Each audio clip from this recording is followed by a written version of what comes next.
Merci Jean-Christophe. Bonjour à toutes et à tous. J'aime bien le McDo, mais c'est vrai que je préfère le foufou. Je préfère le foufou. Bon. Il y a certainement une concurrence entre les deux. Donc c'est simplement une introduction au débat riche qui vont suivre. Je vais peut-être donner 3 éléments d'appréciation, revenir sur ce qui a été dit tout à l'heure sur la relation production-emploi, dire quelques mots de l'enjeu de l'agroalimentaire et peut-être ramener au débat plus spécifique à l'Afrique de l'Ouest. Xavier Belin l'a dit tout à l'heure sur la question de la durabilité et de la productivité. Il y a de vrais enjeux en Afrique. Et c'est vrai que la COP22 nous donne des éléments d'espoir parce que quiconque connaît un peu l'environnement agricole africain sait qu'à l'heure actuelle, nous avons un vrai problème de déforestation qui crée de l'érosion éolienne parce que nos agriculteurs essaient d'avoir des revenus complémentaires et du coup rentrent dans un cercle vicieux qui engage finalement tous les arbitrages entre le court terme et le moyen long terme. Bon, l'enjeu démographique me paraît être effectivement peut-être celui qui est le plus important à l'heure actuelle. On a parlé tout à l'heure de 450 millions, il y a d'autres statistiques qui parlent de 600 millions. Et ici, on voit bien qu'on n'est pas loin de 800 millions de jeunes qu'on attend dans les 40 prochaines années. Et à titre personnel, c'est quand j'ai été ministre de la prospective du Togo, donc quand j'ai piloté la vision Togo 2030, que je me suis rendu compte de cet enjeu démographique, parce que dans un petit pays comme le Togo, nous avons quand même 40% de la population qui a moins de 15 ans, 65% de la population qui a moins de 30 ans, et un taux de croissance démographique de 2,8% par an. Ça veut dire qu'en moyenne, tous les 25 ans, vous avez une population qui double. Et en plus, vous avez une mauvaise répartition spatiale de cette population. Parce que pour ceux qui connaissent le Togo, qui est un pays côtier, on voit bien que 40% de la population togolaise vit dans la région maritime, qui ne représente que 10% de la superficie du pays.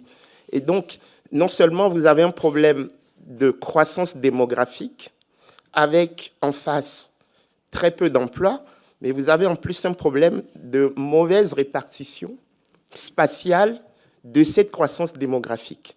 Ce qui fait que c'est un effet d'accélérateur de difficultés potentielles. Et c'est quelque chose qui me paraît fondamental, parce que quand on compare, et le graphique le montre, par rapport aux autres régions du monde, on se rend bien compte que l'Afrique subsaharienne est vraiment, entre guillemets, le réservoir démographique du monde pour les années à venir. Et juste en face, je ne voudrais pas faire du millénarisme, mais on voit bien qu'en termes de productivité, quand on compare aux meilleures pratiques mondiales, l'Afrique subsaharienne a de vrais défis autour de la productivité. Moi, sur le coton, qui est une culture que je suis depuis une bonne quinzaine d'années, j'observe bien que les rendements à l'hectare n'ont pas progressé depuis le début des années 60. Nous sommes toujours à 1 tonne à l'hectare, et dans un pays comme le Togo, nous sommes descendus à 800 kg à l'hectare. C'est-à-dire que les rendements que nous avions en 1960 sont plus importants sur le coton qu'en 2015. Et ça, c'est quelque chose qu'il faut dire, parce qu'en face, et je fais partie de ceux qui s'étaient beaucoup mobilisés en 2003 autour de l'initiative coton à l'OMC, c'est vrai qu'en face, nous avons des pays qui font 3 tonnes, 4 tonnes à l'hectare. Donc, il y a un vrai enjeu en termes de productivité des filières agricoles africaines.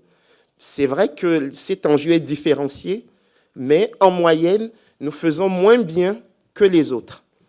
Troisième remarque que je trouve importante, c'est la contribution de l'agriculture à la richesse nationale et la comparaison finalement avec la part de l'emploi. Et là, c'est intéressant aussi d'observer que l'essentiel, et ça a été dit tout à l'heure, l'essentiel de l'emploi est quand même rural. Pas toujours agricole. Il y a une part de cet emploi rural qui est agricole, il y a une part qui est non agricole. Et un des enjeux, c'est peut-être d'augmenter la part de l'emploi rural non agricole pour justement anticiper la transition que nous voudrions, parce que d'un point de vue évolutionniste, c'est vrai quand il y a une hausse de la productivité dans l'agriculture, vous avez forcément un départ de l'emploi de l'agriculture vers d'autres secteurs. Et ce qui est intéressant en Afrique, c'est d'observer finalement que le secteur secondaire, c'est le secteur absent. Nous sommes dans une structuration assez spéciale où nous avons du monde dans l'agriculture, très peu dans le secondaire, d'où l'intérêt, ou un des intérêts de ce colloque sur l'agroalimentaire, qui renvoie à un processus quand même d'industrialisation, et beaucoup dans les services. Parce que comme nous sommes des économies extraverties, nous avons beaucoup de dynamisme dans les services, à partir notamment du numérique, les cybercafés, le commerce, le tourisme, mais le chaînon manquant est quand même le secondaire. Et donc, un des défis, c'est comment articuler finalement ces trois secteurs, le primaire, le secondaire et le tertiaire. Et je crois que les discussions qui suivront pourront être très intéressantes. Quatrième élément qui me paraît fondamental en Afrique, c'est quand même que dans l'agriculture africaine, qui, je l'ai dit, a l'essentiel de l'emploi africain, vous avez une répartition égale, finalement, hommes-femmes. Et ça, c'est quelque chose d'intéressant, même si les études que nous avons effectuées montrent bien que les revenus des femmes sont beaucoup plus faibles que les revenus des hommes dans l'agriculture. Pour une raison simple, c'est que les femmes sont sursollicitées autour de ce qu'on peut qualifier d'emplois familiaux, notamment dans les modalités quand on est obligé de réduire la part salariale de l'agriculture, on surutilise les femmes dans l'emploi familial, mais les revenus ne suivent pas. Et pendant qu'elles travaillent dans les champs familiaux, elles délaissent leur propre champ. Ce qui fait qu'il y a une sorte de double peine. Non seulement ils ne sont pas rémunérées pour le travail effectué dans les champs familiaux, mais en plus, elles ne peuvent pas s'occuper de leur propre champ, et donc il y a une baisse de revenus là également. Et je crois que la question du genre en Afrique, c'est une question cruciale. 52% de la population africaine sont constituées de femmes. Et comme je l'ai dit, avec beaucoup de jeunes. Mais cette majorité démographique est une minorité sociale, les femmes et les jeunes. Et je crois que c'est quelque chose qui nous paraît important. Cinquième enjeu, c'est que l'Afrique fait énormément d'efforts, mais en relation avec les autres parties du monde, ses performances sont beaucoup plus faibles.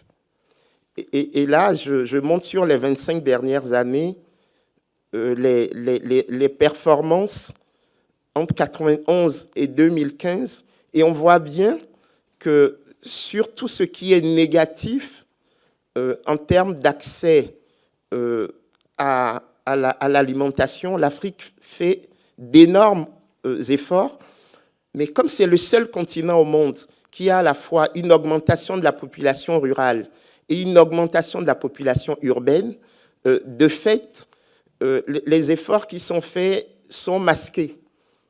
Et c'est toujours cette question démographique qui joue. Dans les discussions que nous aurons dans la journée, peut-être que nous reviendrons sur la répartition des richesses. 3 ou 4 défis avant de passer à la deuxième partie.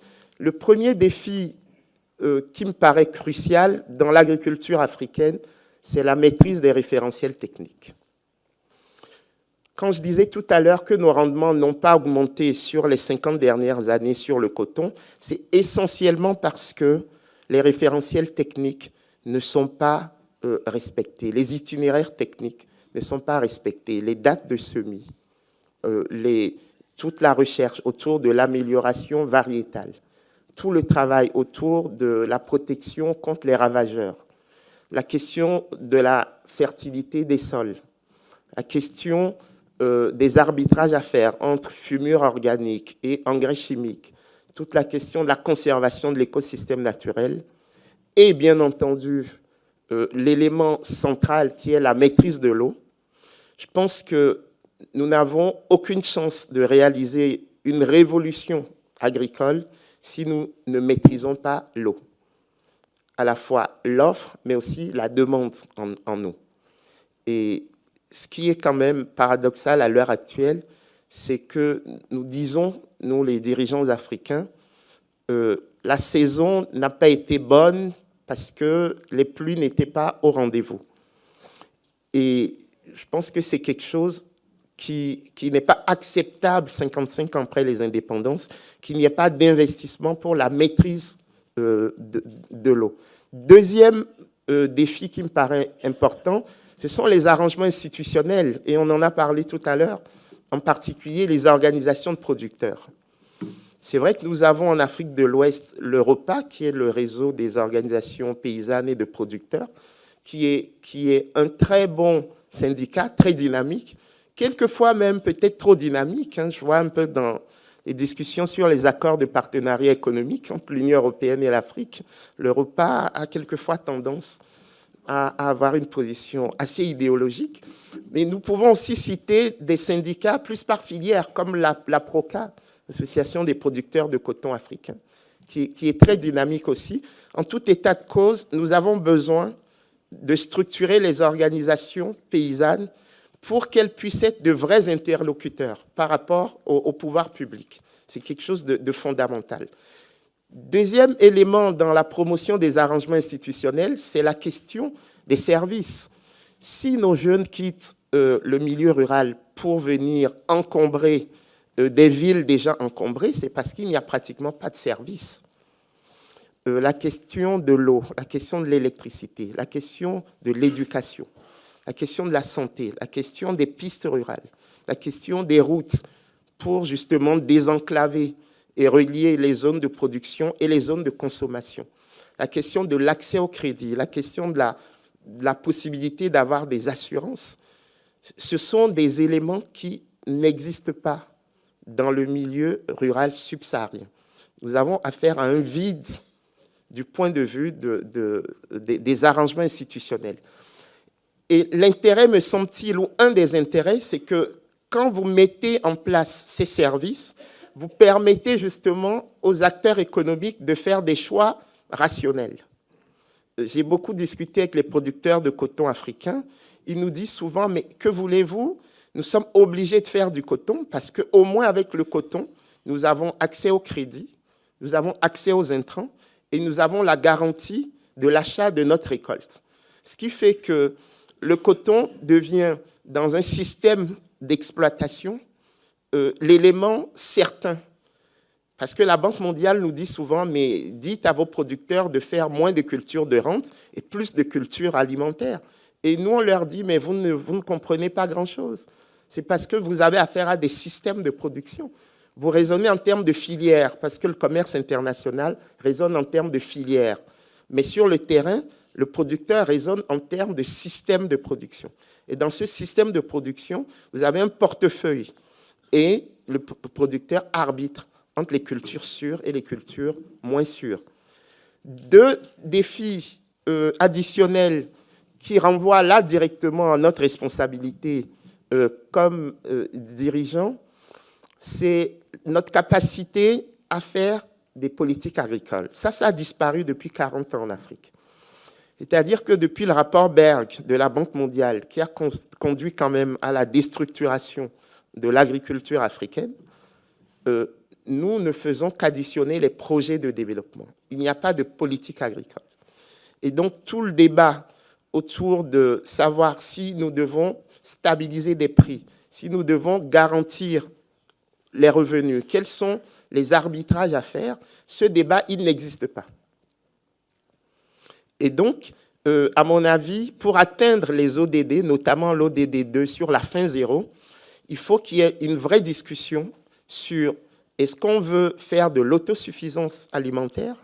Est-ce que c'est déjà caduc? Est-ce que c'est une idée des années 50 et 60? Est-ce qu'on veut aller résolument vers la sécurité alimentaire? C'est ce que la Banque mondiale a toujours demandé. Elle a dit, vous n'avez pas besoin de produire, il suffit d'avoir des devises pour importer ce que les autres produisent. Et vous réglez votre problème. Bon, est-ce que c'est aussi simple que ça? Est-ce que nous devons aller vers une forme de souveraineté alimentaire? En tout cas, il y a des débats autour des politiques agricoles qui ne sont pas, à l'heure actuelle, menés. Et puis, quatrième et dernier point qui me paraît crucial, c'est la question de la cohérence des politiques publiques. On en a parlé tout à l'heure. Quel est le degré de protection? Est-ce que nous pouvons, au moment où nous avons un discours sur la nécessaire industrialisation de l'Afrique, ouvrir les frontières? Nous, dans l'UEMOA, nous avons fait le désarmement tarifaire. Et nous avons la zone la plus ouverte au monde, avec 4 bandes tarifaires, 0,5, 10 et 20%. Et dans le même temps, nous faisions la promotion de l'agenda coton-textile qui disait que nous allions transformer la fibre de coton de 3% à 25% à l'horizon 2010. Et donc, le textile chinois qui est venu envahir l'Afrique de l'Ouest l'a fait à bon escient parce que dans le même temps, nous faisions ce désarmement tarifaire. Et dans le même temps, nous avons une monnaie très forte, le franc CFA, qui agit comme une taxe sur les exportations et une subvention sur les importations. C'est-à-dire que nous avons un problème d'incitation perverse. Et il me semble que nous ne pourrons pas longtemps continuer à faire ce que j'appelle la superposition des discours et la superposition des politiques publiques. C'est-à-dire que si vous suivez les discours africains à l'heure actuelle, le discours macroéconomique reste très orthodoxe, assainissement des finances publiques, lutte contre l'inflation. Le discours mésoéconomique est très volontariste. On veut faire comme les Asiatiques, on veut transformer la matière première, sauf qu'on ne travaille pas beaucoup sur le degré de compatibilité entre ces deux niveaux, macro et méso. Et le discours microéconomique est très onusien. C'est l'atteinte des ODD. Or, quiconque a lu Germinal de Zola, c'est que le processus d'industrialisation en Occident ne s'est pas fait dans le cadre d'emplois décents. Ça ne veut pas dire qu'il faille refaire les mêmes choses, ça a été dit également, mais il n'empêche qu'il y a une vraie réflexion à mener sur la cohérence des politiques publiques. Ici, je rappelle simplement cet enjeu important pour nous de l'industrie agroalimentaire et son insertion dans les chaînes de valeur mondiales. Et là, je donne l'exemple de 8 filières qui viennent directement de l'agriculture et qui peuvent permettre une création massive d'emplois et, ce que je disais tout à l'heure, une augmentation de la valeur ajoutée de la production primaire agricole. Je vous fais grâce de cet inventaire, mais je crois qu'un de nos défis également, c'est de mettre une chaîne entre ces 3 acteurs majeurs de l'agroalimentaire. Ce qu'on a le plus en Afrique à l'heure actuelle, ce sont les artisans. Mais on voit bien qu'en termes de normes, en termes de garantie de l'approvisionnement, il y a un effort à faire par rapport à ces petits acteurs qui n'utilisent pas beaucoup de technologies élaborées et qui sont souvent des entrepreneurs individuels et souvent dans le secteur informel. Je rappelle quand même que l'informel, c'est 70% de l'activité en Afrique subsaharienne. D'où l'importance du deuxième acteur, qui est souvent le chaînon manquant en Afrique, ce sont les PME agroalimentaires. Parce que là, vous avez une capacité de production qui est significative, des marchés importants et qui contribuent à la question de la résolution de l'emploi. À mon avis, c'est là le nœud de l'Afrique des 50 prochaines années. Ce sont les PME agroalimentaires. Et ces PME agroalimentaires peuvent s'arrimer favorablement aux grandes entreprises multinationales que nous avons, pas seulement dans le domaine agricole d'ailleurs, mais qui ont pour avantage de véhiculer les normes. Si on veut s'arrimer aux chaînes de valeur mondiales, il faudra qu'on maîtrise les normes et qu'on fasse du renforcement de capacité pour arriver à tenir. Et ça, c'est quelque chose qui me paraît fondamental. Je donne l'exemple des accords de partenariat économique entre l'Union européenne et les ACP, notamment en Afrique de l'Ouest. L'essentiel de nos discussions concerne les tarifs. Mais prenez les discussions sur le TAFTA entre l'Union européenne et les États-Unis d'Amérique. 90% des discussions concernent les normes. Ça veut dire que vous avez, dans un monde interconnecté, des discussions qui concernent d'une part que les tarifs et d'autre part que sur les normes. Ça veut bien dire qu'il y a un problème de chaînon manquant. Et donc, nous n'allons pas attendre un siècle pour discuter des normes. Donc, c'est maintenant qu'en Afrique, nous devons passer à l'étape de la maîtrise de ces processus. Et comme je le montrerai un peu plus tard, ce n'est pas forcément lié à la demande mondiale, mais même à la demande africaine. Sur l'UEMOA, qui me paraît très intéressant, ce que nous avons fait dans le cadre de la politique agricole de l'UEMOA, c'est mettre en évidence 5 filières prioritaires. Le maïs, le riz, le coton, l'aviculture et le bétail viande. La difficulté que nous avons, c'est que quand, et là c'est juste un tableau qui montre certaines productions importantes, la difficulté que nous avons à l'heure actuelle en Afrique de l'Ouest, c'est que nous avons 2 espaces. L'espace sahélien, avec une saison sèche et une saison de pluie, et puis l'espace côtier avec 2 saisons sèches et 2 saisons de pluie.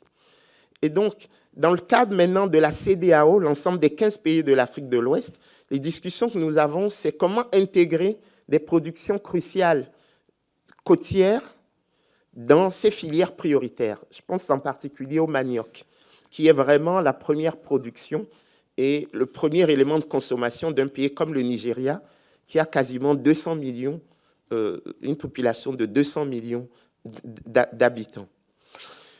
Une idée qui me semble être intéressante ici, que nous partageons au sein de la francophonie économique et numérique, c'est ce que nous appelons les coopérations tripartites, c'est-à-dire prendre des pays du Nord, comme la France, mais aussi des pays émergents, comme le Vietnam, et travailler ensemble au développement des filières dans les pays subsahariens.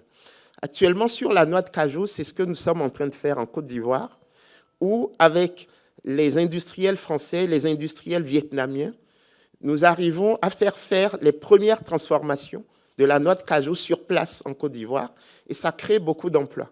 Donc ça, c'est quelque chose, à mon avis, qui peut être utile pour sortir un peu du débat nord-sud, qui peut être connoté quelque part idéologiquement. Le fait de mettre un 3e acteur, notamment les pays émergents, ça permet de résoudre un certain nombre de gaps, pour parler en bon français, venant de la francophonie, mais c'est quelque chose qui nous paraît important. Le gouvernement ivoirien également a décidé de faire à peu près 30% de la production, de la transformation du cacao sur place. Je crois que c'est quelque chose de très, très révélateur sur l'état d'esprit à l'heure actuelle qui prévaut en Afrique subsaharienne. Cette idée de faire de la valeur ajoutée sur place. 6 défis qui me semblent être des pistes de réflexion, dont certaines pourront faire l'objet des discussions dans la journée. La première piste de réflexion, c'est vraiment la question du risque agricole. Comment rendre bancable le risque agricole? Moi, j'ai travaillé 3 ans au siège de la Banque centrale des États de l'Afrique de l'Ouest à Dakar.